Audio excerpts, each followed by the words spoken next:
Thanks so much to all my patrons. Join now to help support the channel and help pick the books that I review. Link in the description. Hey everybody, it is time for my top 10 best fantasy books of all time, according to me. I've been going through this list of the top 100 best books in groups of 10. Started a really long time ago. It's taken me way too long to be able to get to this point, but I'm finally really excited to share with you the 10 best fantasy books that I've ever read. So let's jump right into it, starting with number 10, and it is The Wall of Storms. This is book 2 of the Dandelion Dynasty by Ken Liu. This was published in 2017, and this one's new to the list. I did a top 100 about 2 years ago, and I read this one, I think last year, and this thing just blew my mind. I mean, I loved the first book so much. In fact, the first book in the series is going to show up later on in this video. But the second book is just crazy. And I love this series so much for what it's done because the first book, and we'll talk about it a little bit later, really sets the stage for this whole series. And it shows kind of a history of the world. And the second book is really where the story starts. And I didn't know anything about the series when I went into it. And so to all of a sudden get this slower paced book that's starting to actually talk about the plot of the story, and then the wild inventiveness that Ken Liu is able to bring to this story, because, the first book is like a retelling of Chinese history. But the second book is where it becomes its own thing, and it starts to just take off in terms of, the fantasy elements are coming, hard and heavy, but it's just the characters are so wonderfully done. I'm very much a character first sort of reader. I've learned that over time. Up until recently, I would have probably said that I was a plot first reader. But recently I kind of realized that, characters are what make and break wonderful stories for me, and I can stand books with weak characters with an amazing plot. But I very much can really love stories with a weaker plot and wonderful characters, but thankfully this one had both. And I just loved everything about this. It's just beautifully written. Honestly, everything about the story is just amazing. I love the prose here. The characters are just to die for. I love everything about them. I love that we got this rich history in the first book to set up the stage. Some of the characters are kind of the same, but in general, we're getting the next generation of things, learning about them for the first time. And this rich, inventive plot that starts to take things, from different continents and bringing them over, and it's just so much depth to it. It's, epic fantasy at its core, but just so beautifully done in every regard. Everything about this book is just incredible and perfect, and I wish so badly that I could read it again for the first time. This whole concept of the Wall of Storms itself is wonderful and something I've never really read about. And it just captivated me. And honestly, this series is very special to me. And it's turned into one of my top 3 favorite series of all time. Because it's just incredible. And I wish more people would give it a chance. A lot of people have read this, but it almost feels like a booktube darling and not necessarily like a darling to the wider world, because it doesn't feel like a ton of people have read this, but it deserves all the praise in the world. And you really need to give it a shot. Number 9, speaking of series that are massively underrated, and this is Demon in White. This is book 3 of the Sun Eater series by Christopher Ruocchio. This is published in 2020, and this is also new to the list. So the Sun Eater is crazy because I don't consider myself a sci-fi fan, or I'm not a mega fan. I like sci-fi, or I can like sci-fi, but I'm pretty judgmental of a lot of it because it's not my big thing. And so to have a sci-fi, a primary sci-fi book, and maybe one of the reasons I like this is because there are a heavy amount of fantasy elements, and it's really sci-fantasy. It shows how incredible this is. Like all books in this is going to show, every component that I'd ever want in a book are here. You've got this kind of darker story that deals with these kind of more philosophical outlooks on things. These incredible characters. In the case of this one, you've got this character, Hadrian, who you get to travel with for literally hundreds of years. I love that time progression that you get in these stories where you can feel somebody getting older in the stories. Demon in White, I think many consider the strongest book in the entire series. I don't know that I necessarily even agree with that, because this was the most recent book that I read in the series when I made this list, but I've read some books even then that are even better than this. So, and there's a reason that the Sun Eater is now Also, a top 3 best fantasy series that I've ever read. But Demon in White is the book where you get the grandest moments. You get those epic moments that you would get out of something like a Stormlight by Brandon Sanderson. But then you also get the things that I think Brandon Sanderson's a little weaker at. The prose is incredible. The characters have such rich depth to them. You know, also the things that are great about Sanderson, the world is just incredible. But in the case here, it's not just the world, you know, it's an entire universe that you get to deal. This huge, epic political intrigue, so much depth to it. The writing is just incredible. Christopher Rocchio is a prodigy when it comes to writing. And yeah, this is a series that you should not sleep on, and I would not be surprised if one day this series kind of blows up and becomes kind of a definitive, you know, one of the greatest sci-fi fantasy stories ever written. Because I think more people are catching on to how amazing this thing is. All right, number 8 is The Darkness That Comes Before. This is book 1 in the Prince of Nothing series by R. Scott Baker. This is published in 2003, and this is also new to the list. A lot of new stuff to the list here. And yeah, this is a book that, you know, I love Malazan. You've seen a lot of Malazan books already in this series. You're going to hear more Malazan books, you know, throughout this video. And because it's my favorite, Malazan is still my favorite fantasy series of all time. But whenever I talk about Malazan, I constantly have people jumping in the comments saying, you know, if you love Malazan, you need to try The Prince of Nothing by R. Scott Baker. And I put it off. I don't know why I did, because they're right. You know, it's the only series I've ever read that scratches the same sort of itch that Malazan does. It's that really kind of dark, and the writing style is so eerily similar. And I don't think it's because both these authors are Canadian. You know, I've read a lot of Canadian authors that don't have this same sort of prose style, but the prose speaks to me in such an amazing way. But more than anything, it's the way that the world is constructed and that makes it so important to me. It's this world where, and I don't know if I'll be able to explain it so perfectly as some others may be able to, but it's like, you know, the book was made to fit into this world where a lot of books, the world was made after the book kind of was written. They wanted to craft something around it. But it's like you just get lost in this. It feels like when you're reading it that you could just jump anywhere in this world and you'd have a million different little stories. You read something and there's all this depth to this little teeny concept of the book. And then you go jump on the Wikipedia page and there's pages and pages and pages about this little teeny thing. And it just feels like the depth is so incredible. It makes you feel like you're reading something that actually happened, even though this is heavily magical and fantasy. You know, this book follows a holy war, and it's a very narrow-scoped story about this guy who is trying to find his father in a different part of the world, and he needs to kind of con people into letting him join this holy war and kind of instigating this holy war so that he can safely get across the continent to go find him. And there's prophecy involved in it, and it's just it's incredible, and it takes the best things from you know, things like the Crusades and history, and blends them into this amazing fantasy story that is just to die for. And for me, the prose is top notch, and it doesn't really get much better than this. Number 7 is The Bone Hunters. This is book 5 in Malazan by Steven Erikson. This was published in 2006, and last year this was number 6 on the list. It's moved down a little bit, not much though. And I'm going to be rereading this very soon. I've read the first 2 Malazan books in my reread, and hopefully I'll be getting to this one sometime later on in 2015. But I have so many series that I'm reading that it's hard for me to kind of bang books out, especially big ones like Malazan Book of the Fallen.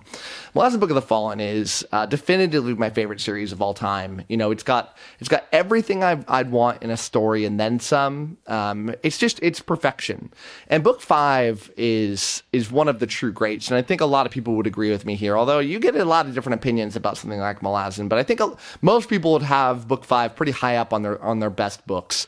You know, it takes place in a continent that I think is a fan favorite. This 7 cities continent that a lot of action goes into, and it's kind of the closing out of that 7 cities story. There's so much that's gone into the 2 previous books, and then going into this one is the 3rd book that kind of wraps up this major arc here with some of the most incredible stories, and mostly the Bone Hunter story that goes on involved in this. But there's so many little things that go on in Malazan that are incredible, because it feels like it's a series that involves like hundreds of these little teeny stories that all kind of fit together to make something magical. You know, it's considered very dark. Although there's a lot of bright moments in it. I don't know if it's considered like actually grimdark because of how much promise there is to the world. But yeah, incredible stuff. The ending to this is just truly to die for. Literally, if you've read this, you know what I'm talking about. And yeah, just wonderful stuff in one of the best Malazan books. Number 6 is a book that I feel like you've probably read before, or at least know the plot of, and it is A Storm of Swords. This is book 3 of A Song of Ice and Fire by George R.R. Martin, published in the year 2000, and it was number 5 on the list last year. I'm a huge A Song of Ice and Fire fan. You don't hear me talking about it too much on my channel because I haven't done a read of it since I've had my channel, but I've read this multiple times. It was the series that I read over and over and over back before I even knew that there was other fantasy stuff out there that was worth reading. And, you know, I feel like you'd be hard-pressed to find somebody that didn't agree that A Storm of Swords was not only the best A Song of Ice and Fire book, but one of the greatest books that has ever been written. It's crazy. It's so good. You know, it's got all the things that you would ever love from A Song of Ice and Fire, but also threw in there the biggest, baddest, coolest, most backstabbing and surprising and craziest moments that you can ever dream of in a fantasy story show up in this story. You know, the most iconic moments, I feel like, of A Song of Ice and Fire all kind of happen here. And it's not just like 1 or 2 or 3 or 4 moments. It's a lot of moments. I don't even want to say the name of some of the moments for the people that I might spoil, because believe it or not, there are still people out there that haven't read this story, that are hiding themselves, so eventually they'll get to it. I mean, I don't want to ruin anything other than to tell you that if you think you know what's going to happen, you don't. You know, and if even you see something happen and you feel like you know the next thing is going to happen, you don't. And it's going to surprise you. It's going to be wonderful. It's fair. It makes sense. The political intrigue is just honestly perfection. Everything is just so incredible here, and it's one of those stories that you can read many times and get new enjoyment out of it because there's so much stuff going on. You can see the build up to these giant moments and the thought processes going on in people's heads before they finally pull the trigger on whatever they're planning that you're not going to really pick up on the first time. You know, not that it's super masked, but it makes it so much more enjoyable on a reread, and just incredible stuff. Number 5, we're going back to Malazan, and this time it is Memories of Ice. This is book 3 of Malazan, Book of the Fallen by Steven Erikson, published in 2001, and it was number 4 last year, so everything's kind of moved down a little bit, not too much though. And I think this is probably the one you're going to find most people agree is the best Malazan book. Not for me. You have one more coming up on the list that I think is even better than this one. But, you know, this one has probably the best and coolest ending to a story in Malazan, and one of the best endings to any story ever. It's just, it's one of those things like, you know, when you read a Sanderson book, namely Stormlight, where you have everything kind of comes together in the end. And, you know, you had all these plot lines that are finally mashing up together, and you get this huge explosion of events. Well, Erikson's the guy that perfected this writing style, because, you know, he's famous for these moments where the ending of every book is just bigger and badder and cooler and the best, and the battles here are just crazy. And not only you get this wonderfully crafted, you know, siege and this crazy battle going on, but there's so many different point of view characters going on it that all have their little story arcs that are going on. Then finally at the end, a lot of them are merging together, even if they're happening elsewhere. The apex of their story is happening right at the same time. So every page you're reading for the last couple hundred books is just like taking your breath away and getting you teary-eyed and making you feel all of the different emotions that you would ever want to go through. And it's incredible. It's magical. It's wonderful. Everything about this is just amazing. I know I'm saying that over and over and over, but that's how I feel about my top 10 favorite books. Just wonderful stuff, and something that you need to give a shot if you haven't done so yet. Number 4 is Speaking Bones. This is book 4 of the Dandelion Dynasty by Ken Liu, the final book in the quartet of books. I know that's not the most popular name for a book of 4. I forgot the other name for one. But this is new to the list, obviously, because I've said the other books were new to the list. But yeah, this is the series ends in such an amazing way. You know, while I felt book 2 was great, you know, book 4 is something even more special.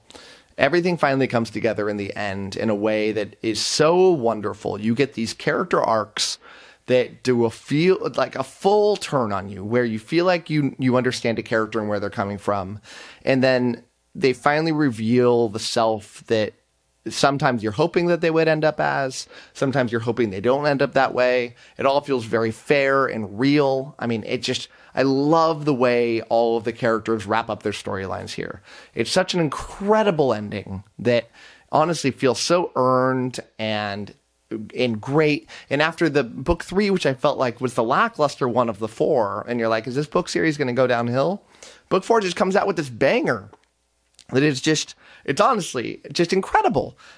Everything about it, you know, it's even introducing and making a bigger light on some of the new characters to the story that get such a bigger emphasis on them. And the things that, you know, I felt like were a problem in book 3, you know, it almost feels like there's a reason book 3 was written, because finally we're going to get, you know, the direction they've finally gone in this 4th book.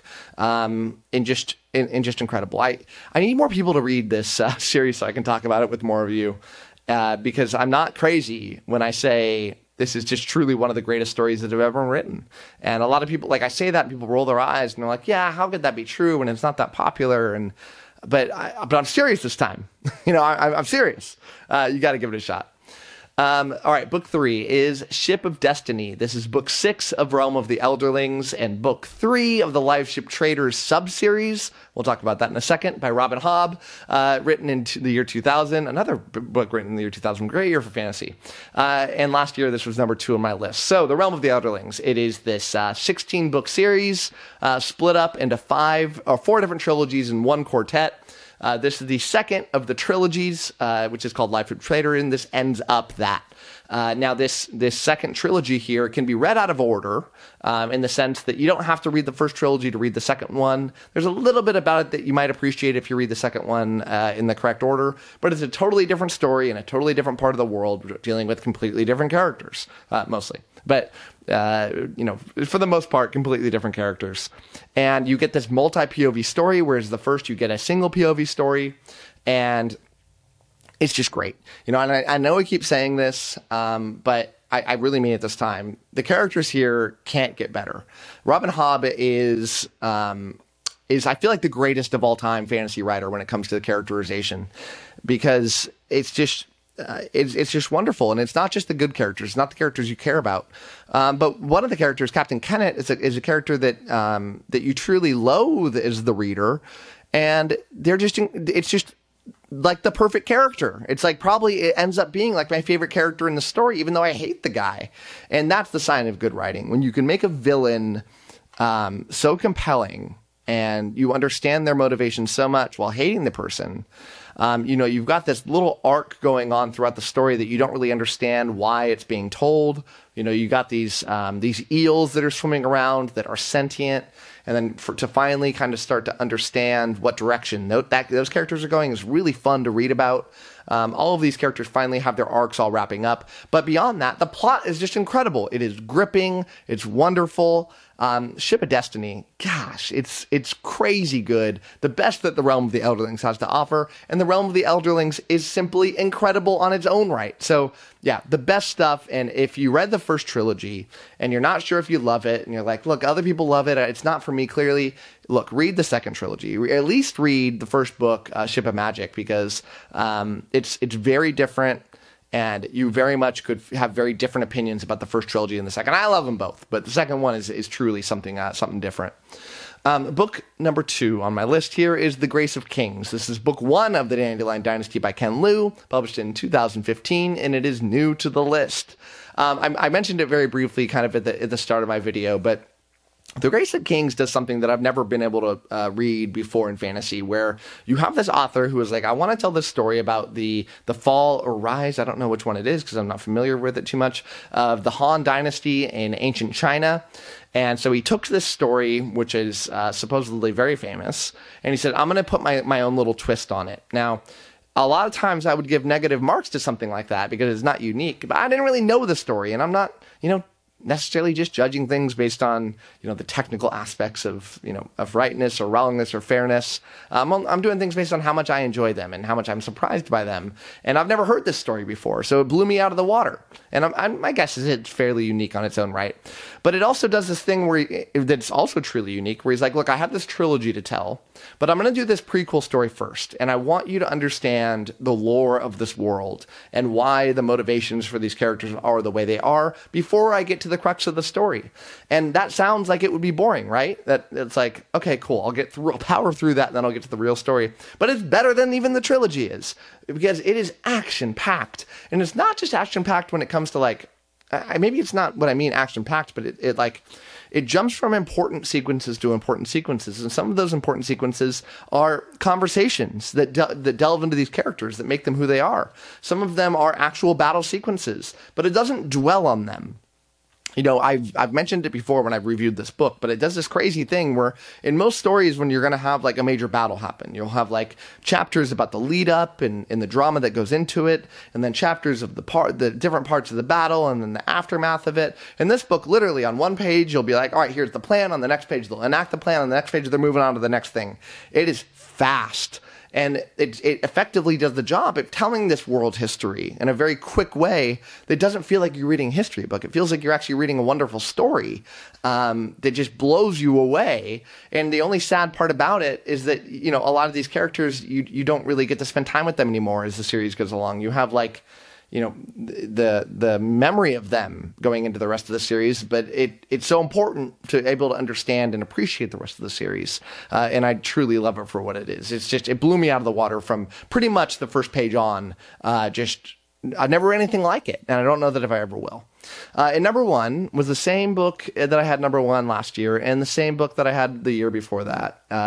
And it's probably going to stay that way for a really long time, although I hope it gets knocked off at some point. And it is The Crippled God. This is book 10 of 𝐬𝐴LLIN Book of the Fallen by Steven Erikson, published in 2011. And yeah, this thing is crazy. This is the culmination of all 10 𝐬𝐴LLIN Book of the Fallen books come together in this enormous book that really brings it home. Not in a way that a lot of fantasy stories do, where they're like, I need to wrap up perfectly and bow tie every little thing that's gone on in the series, because you can't do that in something like 𝐬𝐴LLIN. Because in 𝐬𝐴LLIN, you have the story going along, you have these little offshooting stories that have their own little conclusions, or sometimes they don't even get conclusion. It's like, look, the story's not about you anymore. We're going off on this direction. It was fun, you've served your purpose, now we're moving on. But finally you get to see everything come together, and you get to understand the story of the crippled god, and the conclusion of the story of the crippled god, and this major, maybe the biggest event that's happened in the thousands and thousands of years of history that have gone on in this world, are happening right in front of you. The ending, all of the Erikson book endings are incredible, but this one takes the cake. It is nonstop. All these characters that you love are all involved in this battle. So many deaths of people that you love that are fighting and dying for the purpose they believe in, and you're crying and you're laughing and you're going along with all the emotions through it. And to finally get to the end, it's just this satisfying feeling. I've heard from some people that they don't end up getting that same feeling that I had, and I'm sad for them that they're not able to appreciate it for what I appreciate it as. Not to claim that it's good or bad, but what I prefer. But yeah, it makes everything along the 𝐬𝐴LLIN journey worth it. And I'm so excited to be able to get the opportunity to read again in the near future, because there are so many things that I missed. So many things that I just couldn't understand at the time that I know I'm going to understand more of. Maybe not everything, probably not everything, definitely not everything. And I'll have to read it many times to be able to kind of get everything that Steven Erikson packed in here and be able to appreciate it for what it is, because it is just truly the best fantasy book that I've ever read in my life. So those are my 10 books. Down below in the first comment here that I'll pin, I will put my top 100 books, all of them, so you can kind of see everything. Thank you so much for joining me along for this journey. And as always, happy reading to you. Thanks again to all my patrons, with a special shout out to my Ascendant tier and Librarian tier patrons: Amy, Alex P, Anna G, CJ, Doused, Darren, Daniel O, JD, Jonathan, Josh, Nathan T, Ned's Book Channel, 𝗏𝗏𝗏𝐿, Ron Reich, Russell, Ryan L, Sydney Baker, Slay, Tahir, Anna, Andra, Blair, Brock, Evan, Joe UK, Kat Mick, Marcus, Michael Sugarman, and Sky. Thanks for sticking to the end of this video, and if you want to watch some more content from my channel, click over here and I've got some good videos for you. Thanks so much.